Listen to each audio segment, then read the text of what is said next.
Well, hey there. Welcome to the Banter podcast. My name's Lucas. And My name's Greg. Yeah, with Greg. Whoop, whoop. We're so thankful that you're here with us, watching either live on YouTube or Facebook, or maybe you're listening to the audio podcast with our beautiful, sultry voices in your ear. Beautiful. Hope you guys are having a good start to, I'm going to say it, a start to spring. I know it's like It's a coming. couple It's weeks coming. too early, but I'm also noticing our denim today. Strong denim game. This is all I'm wearing is just a jacket, and it's nice enough outside to just wear that. Pretty cool. I've still got my winter coat, Yeah. but tomorrow's going to be awesome. You're moving soon, and you're going to have to move your motorcycle. I know. I better test out moving it tomorrow. That's Yeah. what I'm hoping. Get it out on the road. Do you have like winter? Like, will you be freezing cold? I've got the gear is really well suited for wind, cool weather, as long as the roads are clear and no ice. Riding a motorbike over ice is not too much fun. No. But other than that, it'd be sweet. Wow. Yeah. So the banter, we're so thankful that you guys are watching. Feel free to give a shout out in the chat room. We can see it here on our screen. We have a few questions we're going to dive into today from the most recent sermon content. But first, Greg and I both have vacation time coming up. Yeah, that's going to be sweet. We're just going to be kicking back, relaxing. Let's go down to Cancun. Yeah, go to Cancun. Yeah. Yeah, no. No. What are you going to be doing? We have one plan. Oh, no, I guess it's starting to be two plans, but we're going to take the boys to a hotel for one night just to literally just shake leave things them there. up. Just Yeah. Leave them at the valet parking. Yeah, there you go.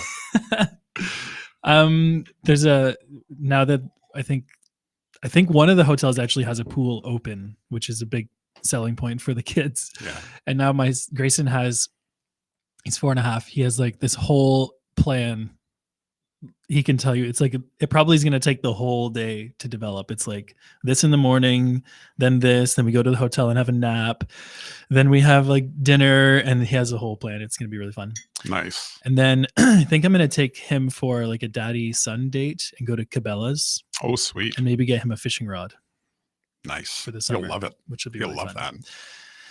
Yes, because it's so fun to hang out with your own little kids and invest in them the love. You got it. What about you? What's on your calendar? Nothing much. We're moving. That's pretty much it. So it's going to be a staycation, movecation. So pack up everything. Relaxing. Oh, very relaxing. And on top of that, we're looking at another car or SUV or something like that because our current car decided it doesn't want to move around anymore. No. So it's sick, very sick. You have a Sonata. Yeah. But you've gone from here to Sarnia. Sarnia is like 700 kilometers away. Something like that. It's a ways. And you've done that trip countless times. Oh, yeah. Yeah.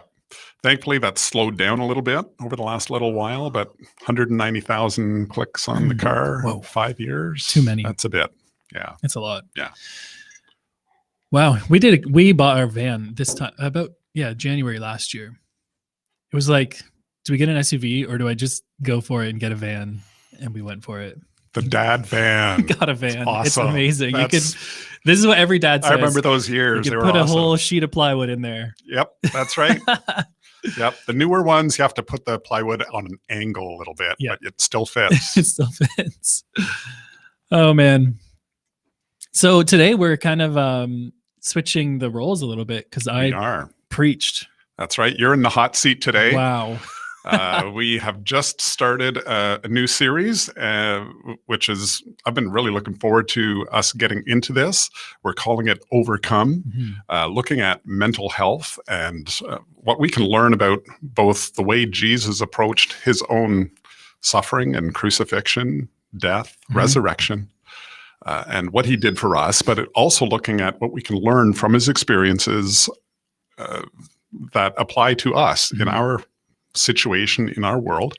And you kicked off the series, and boy, it's been fun. A lot of interest, a lot of feedback, a lot of people going, "Hey, it's finally time that you're talking about mental health." Yeah. But wow, big conversation. The term "can of worms" comes to mind, because it's like we haven't talked a lot about mental health from at our church a whole ton, and or we do, but with different different kind of language, which is fine. But when we started talking about it with language of mental health, kind of the way that our world defines it, it definitely is like people are curious about this. Definitely. And we are. Yeah, we're looking forward to continuing this journey together. In so many ways, we're just kind of scratching the surface, right? Like some of these areas, how much can you get into on some of these issues in 30, 35 minutes? Yep. And we're still trying to be as exegetical, like we're still trying to preach the word first, not preach mental health with supporting documents. Exactly. We're preaching the word of God. Yeah, we've got to be rooted in the word. And so there's sometimes even just that process of kind of shifting our thinking or our language or kind of our frame of reference when going from what we see in the scriptures and what we are kind of used to hearing and talking about in our kind of everyday world when it comes to mental health. Yeah. So Lucas, when you began this series, you're talking about self-pity. Yep. Woohoo. Nobody ever is struggling with that. I was thinking we could have started with a different one that is more well known. But again, that's not where it kind of started in the scripture. So and it's such a critical core issue for people. Sometimes we don't recognize it, but it's huge. And one of the things you kind of laid out as you kind of worked through there was that a big part about overcoming self-pity is to find your identity in Christ, your identity in who God created you to be, what he's called you to be, and to adopt the mission that he has called for us. And that's great. Question that we want to kind of kick off the conversation on is simply this. What's the difference between mental health and mental illness? Are we talking about the same thing? Is one just a little bit of more intense situation or what? Yeah, so this was one of the kind of comments that we got sent in about how serious are we talking here? Like how serious is mental health? And so I thought it would be worthwhile explaining, again, talking in the banter is a little bit, we have more conversations, so it's better. But the difference between mental health and mental illness is, I think, really significant in understanding how we approach this sort of conversation. So from my understanding, mental health, everybody has mental health. Like you have it, you have mental health, I have mental health, and we all have varying degrees of mental health. And we can go through seasons where our mental health is not so good. It's so very much like our physical health. It's something that we can have control over.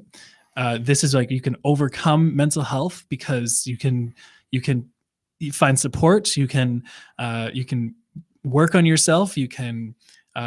There's things you can do to become healthier, just like I think it's a lot like your food and your physical health. Exercise and eating right. Those are all things that improve our physical health. Yeah. And likewise, there's things that you can do really intentionally or accidentally that will deteriorate your mental health. Like if you lie a lot, then over time you will become mentally unhealthy because you'll have this thing that's maybe a bad example, but there's things you can do that like eating a bag of chips every night, you're going to get unhealthy.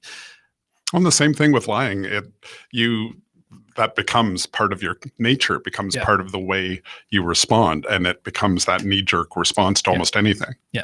I used to know a guy in high school who lied now we're talking about lies a little bit, but he lied so much that he would lie without really wanting to. Like he would just, that's because that became his nature, was to just tell fibs. Anyway, so mental illness, on the other hand, is more like, it's like external factors. So it's an actual chronic illness that you're diagnosed with from a medical perspective. So it's not so much from internal, what's happening in your like support network and how you're feeling and all this, like mental health. It's mental illness. So everybody has mental health. Some people have mental illness, and those people still have mental health. So using the physical analogy, would saying somebody who has cancer, right, it's not something that they can overcome by eating right and exercising.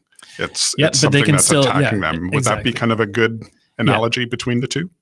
Yeah. So somebody who has cancer or MS or something that is there's nothing you can do to make it go away. You can control the symptoms of it with medication or with counseling, or from using different tools. So I just think it's important to clarify that, because from a church perspective, from my perspective, we're like, I'm not a mental illness expert. I'm not qualified to talk about mental illnesses in a really, really well-rounded way that's going to get a full picture of it, because the people who are mental illness experts are doctors. They're people who've studied for years and years and years to talk about schizophrenia and bipolar and chronic depression and chronic anxiety. So this is different than seasonal depression or feeling down or feeling sorrow. Like a lot of the things we're talking about in our series, even self-pity. Self-pity is not a mental illness. It's just it's a way that we respond to stress. It's a mental health thing. So I think that's important to differentiate between the two. That's important. Yeah. Good stuff. One of the questions also that came in kind of digs into kind of our response. It's kind of specifically on the question of self-pity. And I think there can be a couple of responses to kind of awareness of having self-pity. Mm-hmm. One is we start to feel bad about having self-pity, and mm-hmm. we start thinking, oh, how, and we pity ourselves even more because of it. Or we can try to pretend it's not there. But there are situations that can evoke a response of self-pity that we have very little capacity to do something about, or we may feel like we don't. Mm-hmm. And one of the questions that came up was the question of, what about a situation where you are experiencing abuse? Mm-hmm. And often an abuser will use mm-hmm. language or use kind of that issue as a means of control, saying, mm-hmm. Just suck it up and stop feeling sorry for yourself, and this is just the way it is, kind of deal. Yeah, or even worse, they take the victim mentality while they're abusing. Like it just gets so messy. This is all your fault that I'm abusing you. Yeah, definitely. Or I'm abusing you because I went through so much. Yeah. Like it gets really complicated. Yeah. So maybe speak into that a little bit. Yeah. And as I was preparing last week's teaching, it's so unique, these circumstances where, so like one of the bottom lines of the teaching was, we shouldn't get everyone to feel sorry for ourselves. We need to humble ourselves and serve, especially like Jesus served Judas. And he served Peter. These are Pete and Thomas, people who he knew were going to hurt his feelings and doubt him and deny him and even betray him. And he's washing their feet. So the whole time I'm preparing this, I'm like, well, there are circumstances where a daughter is being abused by their boyfriend, and like, how do you tell them, well, just serve? Like it gets really, really mm-hmm. unique. And I think that's the exception. Maybe there's lots of those, but that's not the rule. And so there's like, Yeah, I didn't want to come across being like, every single time you always need to just humble yourself no matter what, and buck up and like push harder and serve and humble yourself. Because I think probably a better thing to do in a situation of abuse is to find counsel and talk about it with an external party, and find ways to deal with that situation in a healthy way, which might not necessarily mean pushing through and serving and humbling yourself and becoming and letting yourself be the victim. Like, that's an unhealthy way to deal with abuse.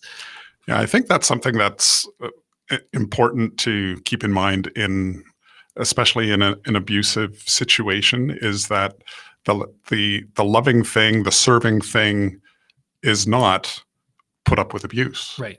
That the loving thing is to help that person get the counsel they need, the resources they need to stop abusing. Yeah.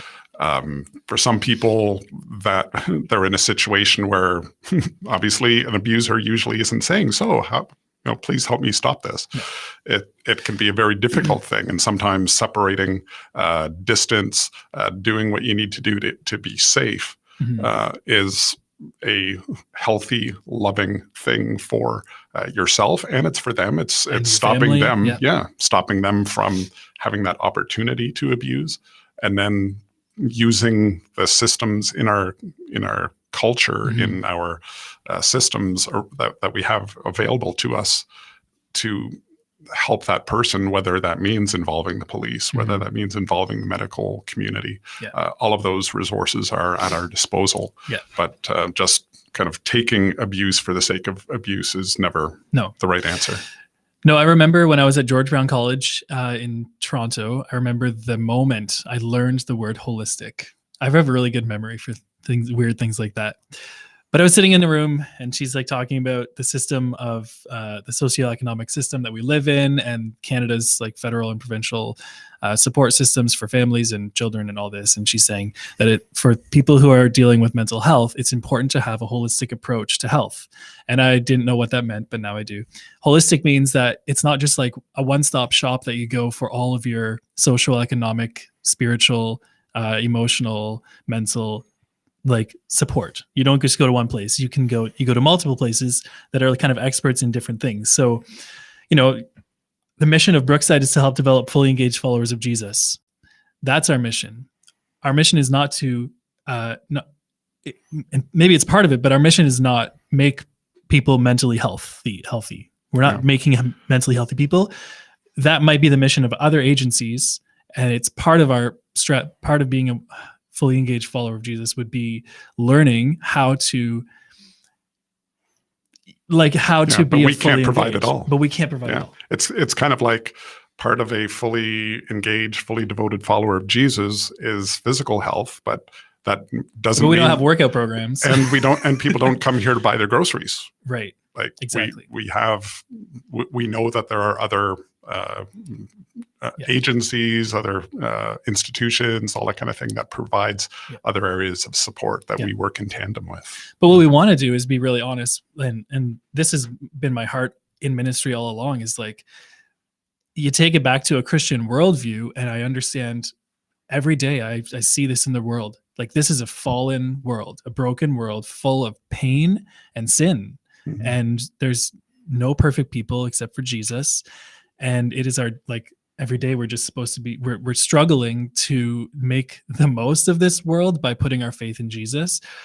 But we see, like, abuse exists. The fact that we're even talking about it, like, how sad is that abuse actually exists in this world, and we have to wrap our heads around that and make sense of it. Like, from what I understand, like, the only way to make sense of that is to really believe that this is a fallen world and people make mistakes and sin, and we have to kind of try to cope with that. But yeah, this whole idea of like finding holistic approaches to being healthier. Like I shared, I have days that I struggle with different things, but I don't only go and read the Bible and pray more. I also have a whole self-care routine that helps me.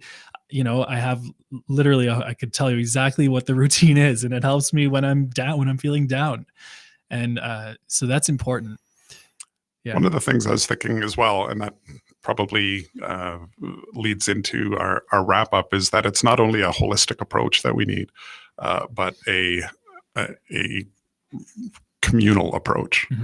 There's so much support, so much help, so much blessing that we can receive from one another in a church family when we are a little more open, a little more real, a little more willing to share with one another the struggles that we're facing and be there for one another. But that's a hard thing to do when you're gathering in a room, 200 people, or when you're just online watching, kind of consuming content kind of thing. Yep. So I was thinking the exact same thing this morning. If you are walking your dog and there's some really nice folks on a front porch and it looks like they're having a good time, you can stop by and you can listen to what they're saying, but it's one way. The only way to really connect, to share, to engage is to go into the living room, sit down, put your feet up, and actually talk to each other, like two-way conversation. And then to go even deeper is in the kitchen. And this is an Andy Stanley concept analogy. Like when you're just passing by, and so a lot of people they come to a church and they just kind of stand on the sidewalk and they just kind of listen, but there's no engagement. And so it's really hard for the church to provide any sort of ongoing care because you're just standing on the sidewalk with your dog. Yeah. But what we would love is for people to get into the living room, which would be like our small groups and things like that, different environments where it's a two-way conversation and you're able to provide mutual support and accountability and things like that. Yeah, for sure. For sure. Big stuff. This is going to be a fun series. Yeah. Wow. Yeah. I think we're going to be generating more questions. Yeah, I think so. Every time we open our mouths, more questions are going to come. And that's good. Yeah. That's good. That carries the conversation forward. So make sure you subscribe to our YouTube channel and to Spotify or Apple Podcasts, wherever you listen to podcasts, just so that you don't miss these conversations. They're really great and life-giving. And we're just trying to be honest about some of the content we have and go a little deeper with all that. So you can always send in your questions to 613-519-9400 or email us banter@mybrookside.church, or just reach out to us on social media or whatever to ask questions about our content. And we would love to engage with you on all of that.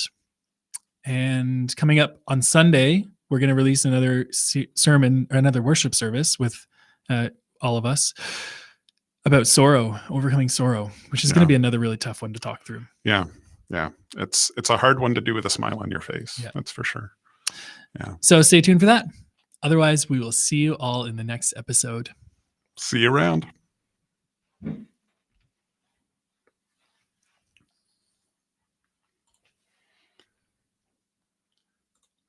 We should put the clock or a